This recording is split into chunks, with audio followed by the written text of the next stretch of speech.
Hi guys, my name is Dejar and today I want to film a video tutorial about how to use Google Classroom. I guess in this kind of situation it's going to be very helpful for students, teachers and also for parents too. I want to help teachers to integrate their technology education into Google Classroom. So let's get started. I'm going to say quickly 3 reasons why did I choose this app. The first one is going to be that it's free, so it's available for everybody. The second reason is that it's very comfortable and compact to use even when you're integrating from one class to another class. The third one is going to be that it's easy to use. So right now I'm going to show it. These apps allows you to share files, grade assignment and communicate with your students in paperless way. This is my best part. So in order to create a class, you are going to click on the plus sign in the upper right corner and then click on the create class and of course read the rules and going further. So you will enter the class name, section, subject and the room number, but the only part that is actually required are class and name. So for example, we're going to film the information, it's going to be German class in this kind of room, and they're going to be section in the building where it's going to take place. After entering the information, you will click on the create class, and then after this one you're going to be redirected to the class page. I want to talk about how to have students join your class. Once you have created your class, you can individually add students to class by clicking on the people tab at the top and then clicking the invite student button next to the student heading. You can then enter your student mail address and look for them and search for them and add individually to your class. So it's going to be very easy and fast. However, a much easier way to do this is actually have the students join your class on their own. Under your class name, you will see a class code, which is an assortment of different letters and numbers. You can display your code in a larger size by clicking on the display button next to the class. In order to join your class, students will go to the Google Classroom and click the join class and then type your personal code. So the good news is that once the students join your class, it will appear everywhere and it's easy to find them, and it's going to be disappear when you will remove the students from the class or archive the class. Now let's go ahead and jump into the future of this class. First of all, you can change the theme, which will change up the color and the image by clicking on the select menu button in the rectangle surrounding your class name.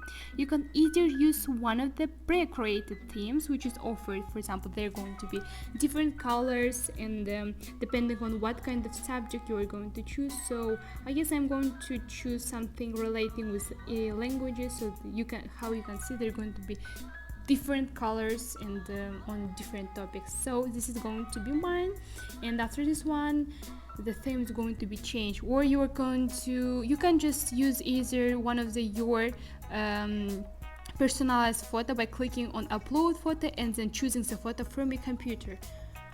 The main page is a stream page. The stream page houses all of the activities that has taken place with your classroom, such as any announcements or assignments you have posted as a teacher, and any comments or posts from your students, with the recent appearing at the top. You can easily post announcement or attachment by clicking class poke. You can either type a message. For example, right now we're going to just type a little kind of reminder that today is the last day of your homework. So, and then you can attach different kind of materials such as YouTube links and Google Drive, or just some kind of links to the post. They're going to be different. Choose from it. Then you can also schedule this post at a specific date or time. You can save the post as a draft post later, so it's up to you when you want to post it. So right now we're going to post it and it's going to look like this. Also, you can choose what kind of people can see it. They're going to be like all people or specific types of people.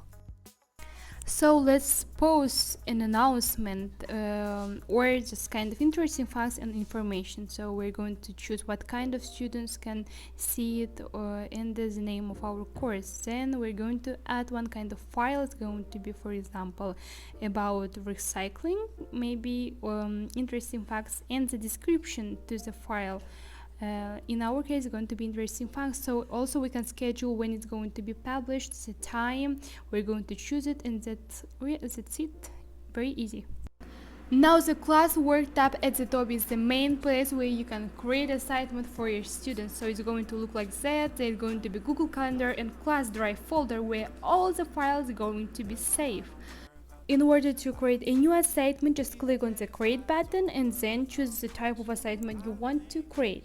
So the regular assignment option has the ability to create your own title, description, and also attach all the necessary things like documents from your computer, Google Drive, YouTube videos, or link just to some kind of statements. For example, they're going to be title, and the main difference from the announcement that you can just value to the assignment or have it be upgraded from the right side. You can see it. For example, we're going to choose one kind of things about what our assignment is going to be. You can choose what students can do with this assignment, edit it, or to send it to specific people or to every kind of student.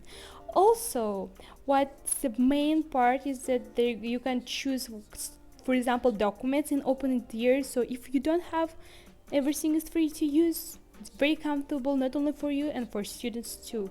So all the necessary stuff is going to be there.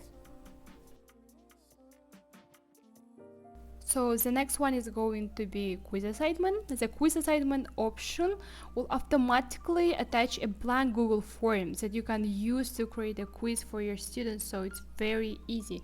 Even you can transform question from another kind of Google form. So it's going to be the same as previous one. So we're going to go first. It's going to be questions. Allows you to pose a question to your students, then have them respond to it. So you can choose the students can edit their answers if they have changed their mind. So like taking feedback from them. So the next one is the material option. Is a great way to share attachments or materials with your students that want to have access them without having or completing one kind of assignment. So let's create material. For example, it's going to be things to do. We're going to choose a file. For example, it's going to be a book or something like this. So when you are writing all the information, we're going to go further and deposit it. It's going to be appear right here. So let's talk about the reuse post. It's like you can just take all materials from other class and add to our class. So it's going to be very easy. You don't have to copy it. Just this kind of button can help you to do it. So the last one is going to be topic. You have to just name it, and it's very good for organizing all different kind of materials. What do you have? You can just type it and go put it under your topic. So all the material relating to the topic is going to be take place there. So it's very useful, organized. So let's talk about people button. How I said before, you can add your students individually. Even you can add by knowing their mail, like you can add parents even, and all necessary people. It's very easy. You can just type first name and all the mail is going to appear. Also, it's the same about teacher. It's going to look like this. So and there's marks, but I don't have any kind of quizzes, so unfortunately we can't see it. Also, you can, for example, we're going to try to invite somebody. It's going to be my friend Arjan, and what's the best thing which I like this app, that you can mail all the students. You don't have to write to them or look for their mail it. You can choose it here. It's very comfortable, and all your students going to be announced about latest news. The important feature I want to highlight with Google Classroom is the class settings. You can access the settings by clicking on the gear icon in the upper right hand corner of your class page. You can edit any of the information for your class in the class details section. So first of all, you can choose the display color reset, or you can change the setting for your stream page. abilities of teacher or students and post and comment. You also can change the setting for the display of the notification string page in the it's very useful. So I have showed all your information. I guess it's and now you know how to use Google Classroom. I guess it was useful for you, even if you know before about it. I guess you have learned something new from this video. And yeah, if you have some kind of question, you can just comment down below or mail me. Thank you very much for watching, and bye.